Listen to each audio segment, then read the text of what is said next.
할렐루야. 우리 민족과 유대인의 다음 세대, 특히 군 복무를 마치고 있는 젊은이들을 사랑해 주셔서 진심으로 감사드립니다. 그들이 스트레스를 잊고자 애쓰는 이 시기에 말입니다. 제 아들 2명도 지금 IDF 이스라엘 방위군에서 복무 중입니다. 우리의 다음 세대를 만나주시고 그들의 삶에서 질문이 많고 삶의 의미를 찾으려는 시기에 사랑을 부어주셔서 감사합니다. 미국이나 다른 나라의 젊은이들은 성장하면서 대학이나 진학을 고민하지만 이스라엘의 젊은이들은 18세가 되면 바로 군에 입대합니다. 그리고 3년 동안 복무하게 됩니다. 그 기간 동안 그는 학교에서 배운 모든 것을 잊고 군인으로 살아가는 법을 배우게 됩니다. 그리하여 대부분 21세, 22세가 되어서야 인생을 시작하게 되는 것입니다. 특히 지난 2년 동안 전쟁으로 인해 군대에서 1년을 더 연장 복무하게 된 젊은이들이 많습니다. 지금 이스라엘은 전쟁 중입니다. 이 모든 상황이 제 마음을 깊이 울립니다. 오늘 이 시간에도 이렇게 감사드립니다. 오늘은 이스라엘에서 홀로코스트 기념일입니다. 1933년 독일에서 나치가 권력을 잡고 그 후 수년 동안 유대인들을 대상으로 선전과 혐오 캠페인을 펼치기 시작했습니다. 유대인은 부자라고도 하고 가난하다고도 하고 유럽 내에서 유대인을 분열시키기 위해 할 수 있는 모든 것을 시도했습니다. 그 영향은 아프리카의 일부 국가들까지 미쳤습니다. 1939년부터 1945년까지는 인류 역사상 가장 어두운 시기 중 하나였습니다. 그 기간 동안 600만 명의 유대인이 학살당하고 살해되었습니다. 하지만 안타깝게도 세계의 반유대주의는 멈추지 않았습니다. 여전히 우리는 그 현실을 마주하고 있습니다. 유럽에서는 이슬람 세력이 점점 영향력을 키워가고 있으며 현재 이스라엘에서 일어나고 있는 가자 지구, 레바논, 그리고 다른 나라들과의 상황 속에서 유대인에 대한 증오가 다시금 고조되고 있습니다.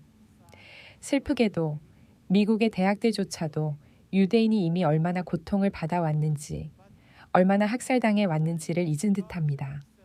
그러나 여러분, 교회는 용기 있게 이 시대에 이스라엘과 함께 서고 있습니다. 정말 감사합니다. 여러분이 이 대륙 곳곳에서 유대인들에게 사랑을 전하고 알리야, 이스라엘 귀환을 돕는 사역들을 보며 정말 아름다운 일들이라고 느꼈습니다. 저는 오늘 알리야 사역을 보며 눈물을 흘렸습니다. 땅끝에서부터 내 백성이 이스라엘 땅으로 돌아오는 모습을 보며 하나님의 말씀이 성취되고 있는 것을 봅니다. 하나님께서 말씀하시기를 내가 작은 진노로 너희를 이스라엘 땅 밖으로 내쫓았으나 큰 긍휼로 너희를 다시 데려오리라고 하셨습니다.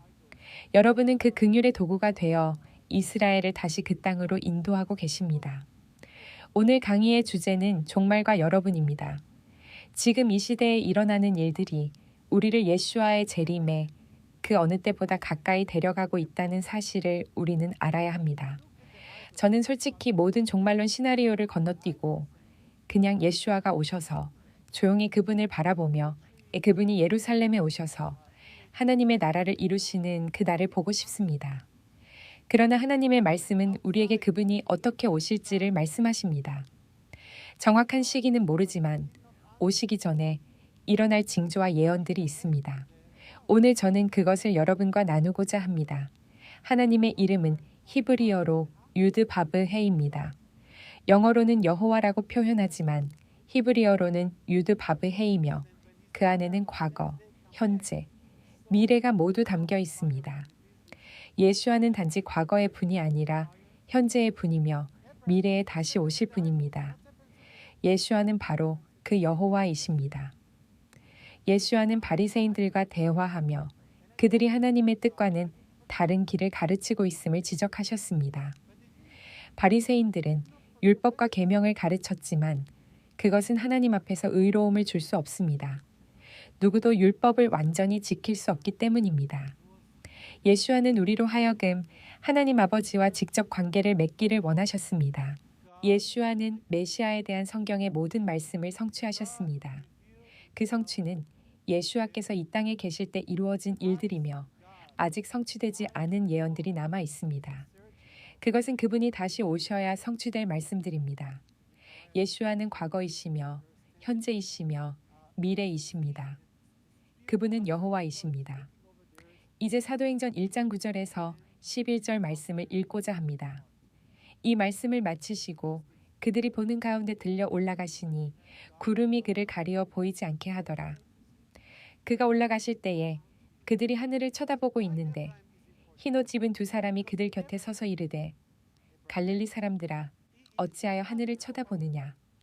너희 가운데서 하늘로 올려지신 이 예수와는 하늘로 가심을 본 그대로 오시리라. 예수와께서 승천하신 그 방식 그대로 다시 오실 것입니다. 그대로라는 말이 무슨 뜻일까요? 예수와는 올리브산에서 하늘로 올라가셨고 다음 이스라엘 컨퍼런스는 바로 그 올리브산에서 열릴 예정입니다. 왜냐하면 그곳이 바로 예수와께서 승천하신 장소이며 제자들이 그분을 올려다보며 작별한 장소이기 때문입니다. 그 두 천사는 말했습니다. 그대로 오시리라. 그럼 무엇이 그대로입니까? 예루살렘이 있었고 이스라엘이 있었습니다.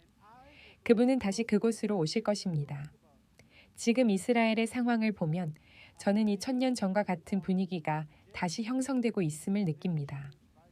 메시아의 재림을 위한 준비가 이루어지고 있는 것입니다. 예수와께서 예루살렘에 대해 말씀하셨을 때 바리새인들과 사역하시며 예루살렘의 돌들을 바라보셨습니다. 그들은 하나님의 길을 이해하지 못했습니다. 많은 조작과 통제, 외식이 있었고 하나님의 뜻에서 벗어나 있었습니다. 예수와는 마태복음 23장 37절에서 39절에 이렇게 말씀하십니다. 예루살렘아, 예루살렘아, 선지자들을 죽이고 내게 보낸 자들을 돌로 치는 자여, 암탉이 그 새끼를 날개 아래 모음같이 내가 네 자녀를 모으려 한 일이 몇 번이더냐. 그러나 너희가 원하지 아니하였도다. 보라 너희 집이 황폐하여 버린 바 되리라.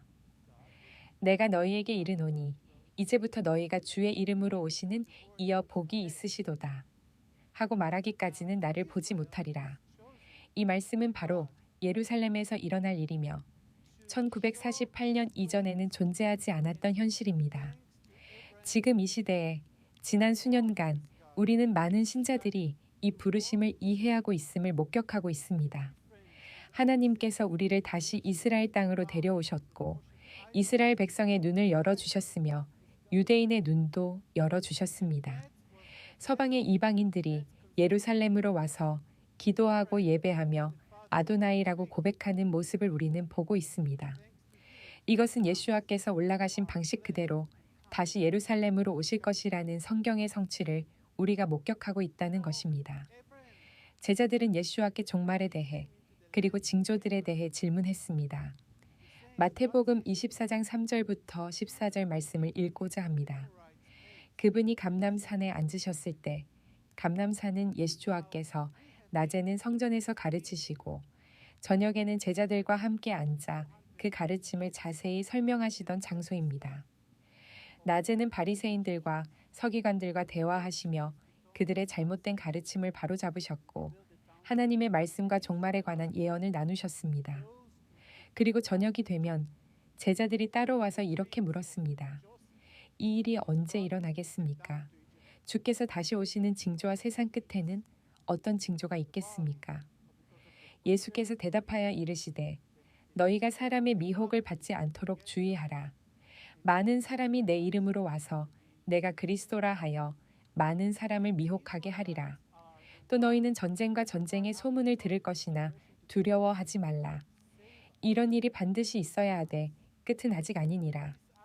민족이 민족을, 나라가 나라를 대적하여 일어나겠고 곳곳에 기근과 전염병과 지진이 있으리니 이 모든 것은 재난의 시작이니라. 제자들은 당신의 다시 오심과 세상 끝에는 어떤 징조가 있습니까? 라고 물었고 예수와께서는 종말에 일어날 여러 가지 요소들을 강조하셨습니다. 많은 사람들이 자신에게 영광을 돌리며 내가 메시아다 라고 말할 것입니다. 히브리어로 메시아는 기름 부음을 받은 자라는 뜻입니다. 예를 들어 사무엘 선지자가 사울과 다윗에게 기름을 부었을 때처럼 말입니다. 이는 그들이 하나님의 부르심을 받아 왕이 되었다는 뜻입니다. 오늘날도 랍비들 중에도 메시아라 불리는 사람들이 있습니다. 예를 들어 브루클린의 슈네르손이라는 랍비는 이미 세상을 떠났지만 하바드 운동, 내 일부 사람들은 그가 메시아라고 믿습니다. 유대교 내에도 많은 사람들이 자신이 메시아라고 주장합니다. 저는 예루살렘의 통곡의 벽 근처를 걷고 있을 때 한 여성이 다가와 자신이 메시아라고 말한 적도 있습니다. 지금 이 시대에도 많은 이들이 자신이 메시아라고 주장하며 사람들을 미혹시키고 있습니다. 많은 사람들이 그런 자들을 따르다가 길을 잃게 됩니다. 지금 이 시대는 전 세계적 사건들이 벌어지고 있습니다. 전쟁, 전쟁의 소문, 기근, 전염병 등 실제로 지난 2년 동안 우리는 전쟁 지역에서 왔습니다. 아프리카에는 기근이 많고 전염병도 있었습니다. 코로나 다음 어떤 전염병이 또 올지는 아무도 모릅니다. 우리는 준비해야 합니다. 지진도 있습니다. 방콕과 아시아 지역에서 2주 전 큰 지진이 발생했습니다. 세상이 우리 눈앞에서 급속도로 변화하고 있으며 이 모든 것은 단지 시작일 뿐입니다. 종말의 시대에는 예수와를 따르는 자들에게 핍박이 있을 것입니다. 많은 이들이 믿음에서 떨어질 것입니다. 많은 사람들의 사랑이 식어질 것입니다. 어쩌면 여러분은 이미 이런 현상을 보고 계실 수도 있습니다. 신학적 견해나 교파 간 차이는 많지만 예수와는 분열을 일으키러 오신 것이 아니라 연합을 위해 오셨습니다. 그러므로 우리는 신학적 논쟁에서 벗어나 예수와를 바라봐야 합니다. 서로의 차이를 보기보다는 예수와 안에서의 공통점을 보아야 합니다. 중요한 것은 예수와께서 우리 죄를 위해 십자가에서 죽으셨고 무덤을 이기셨다는 사실입니다. 이것이야말로 세상 모든 사람에게 가장 두려운 죽음을 이기신 사건입니다.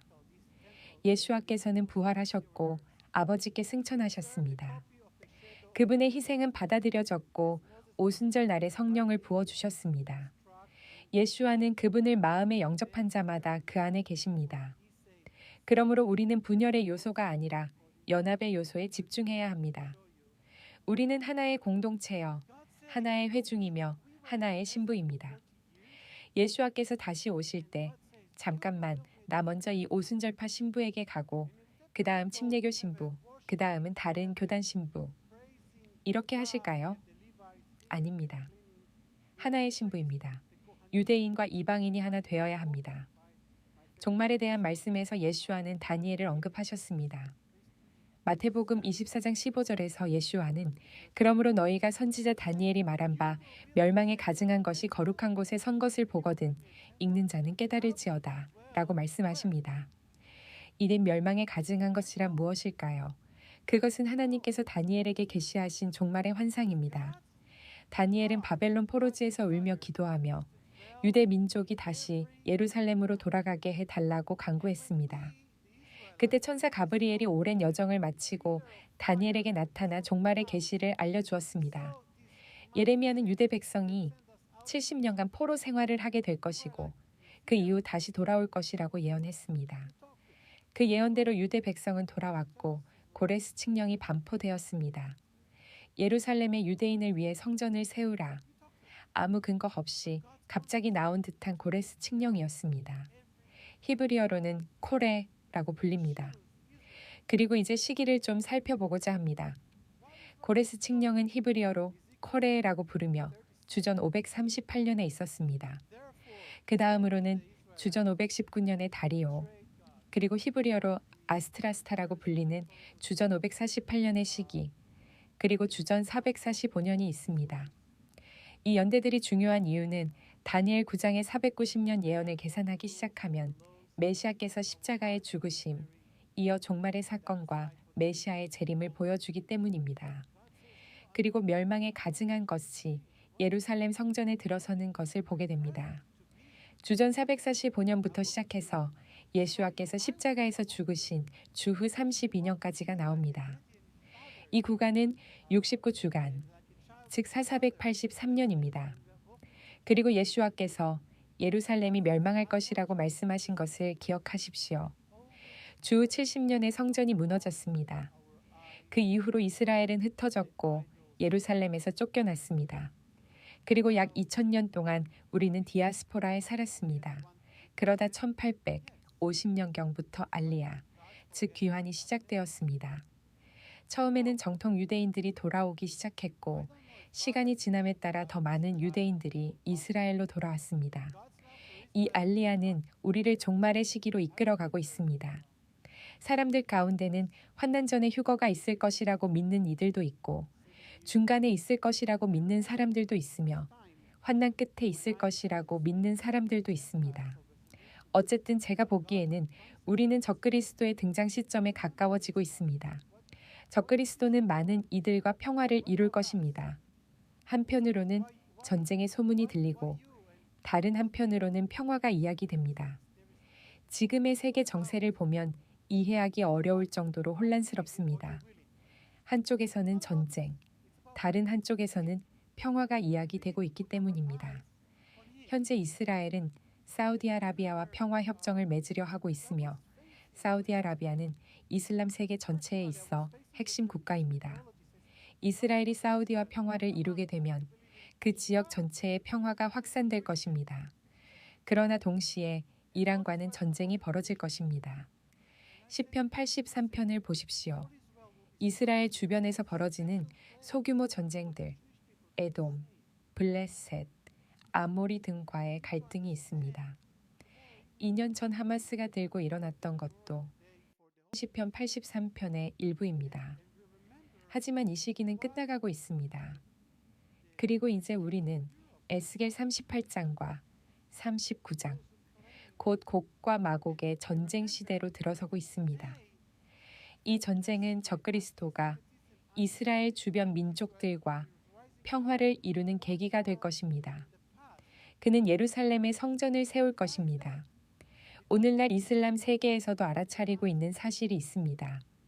아락사가 예루살렘이 아니라 사우디에 있다고 주장하는 흐름이 있습니다. 예루살렘에 있는 바위돔과 모스크는 전통적으로 무함마드가 하늘로 승천한 곳으로 여겨졌지만 사우디아라비아는 엘 아크사가 메카 근처에 있다고 주장합니다. 이는 예루살렘의 압박을 완화시키고 결국 이스라엘이 성전을 세울 수 있는 길을 열어줄 것입니다. 하지만 그 성전은 적그리스도가 들어서게 되는 곳이며 그가 내가 메시아다, 내가 왕이다 라고 선언할 때 유대인들은 그를 거부하게 될 것입니다. 그리고 그것이 바로 대환난의 시기로 들어가는 계기가 되는 것입니다. 지금 우리는 시편 83편 그리고 에스겔 38, 39장의 초기 국면에 있습니다. 곡이 여러 나라의 군대를 모으고 있습니다. 이 모든 것이 하나님께서 계획하신 바라면 예수아를 믿는 우리들은 어디에 서야 할까요? 사람들은 그냥 편한 삶을 살고 싶어 합니다만 우리는 이 땅이 궁극적인 목적지가 아님을 알아야 합니다. 이 땅은 지나가는 곳입니다. 우리의 영원한 삶은 예수아와 함께하는 곳에 있습니다. 그래서 저는 이스라엘에서 정부를 위해 기도합니다. 네타냐후와 지도자들을 위해 기도합니다. 하지만 저는 압니다. 이 정부도 일시적이라는 것을요. 하늘로부터 내려올 예루살렘이 있다는 것을요. 예수아는 과거의 분만이 아니라 현재의 분이고 또 오실 미래의 분이십니다. 가끔은 캘리포니아나 플로리다 해변에 앉아 파도를 바라보며 예수아여 오시옵소서 라고 외치고만 싶습니다. 하지만 지금은 그러기엔 너무 힘든 시기입니다. 우리는 사명을 계속해야 합니다. 잃어버린 영혼들에게 다가가 예수아를 알게 하고 그분과의 만남으로 이끌어야 합니다. 왜냐하면 예수아 없이는 구원이 없기 때문입니다. 하나님의 집은 가득 차야 합니다.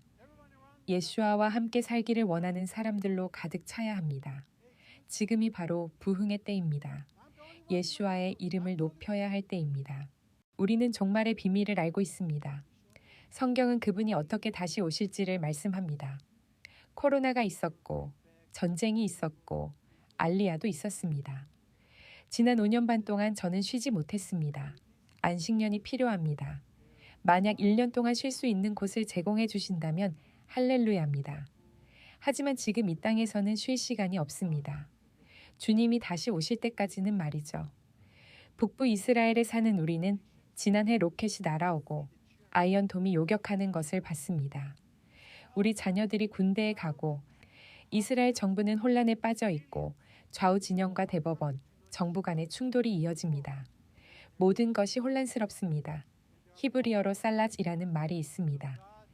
마치 지금 이스라엘은 샐러드와 같습니다. 섞여 있고 복잡하며 혼돈입니다. 그러나 이 모든 혼돈은 메시아의 재림을 위한 준비입니다. 저는 그분만을 바라보고 그 안에서 샬롬을 얻습니다. 그분이 올라가신 그 방식대로 다시 오실 것입니다. 이제 우리 모두 일어나 외칩시다. 바룩 하바 베셈 아도나이 찬송하리로다. 주의 이름으로 오시는 이여. 하늘에 계신 주님, 주님의 이 회중으로 인해 너무 감사합니다. 모든 교단, 유대인과 이방인 간의 연합에 감사합니다. 주님께서 우리 사이의 장벽을 허물어 주셔서 이제 우리는 하나의 신부로 서 있습니다. 우리는 이 자리에서 함께 외칩니다. 예수하여 오시옵소서. 주님 오시옵소서. 우리는 예수님이 필요합니다. 이스라엘에 다시 오셔서 주님의 나라를 세우시고 주님의 샬롬을, 평화를 이 땅에 이루어 주십시오. 우리는 모두 함께 외칩니다. 바룩 하바 베셈 아도나이. 그리하여 모든 이스라엘이 구원을 받을 것입니다. 할렐루야. 감사합니다.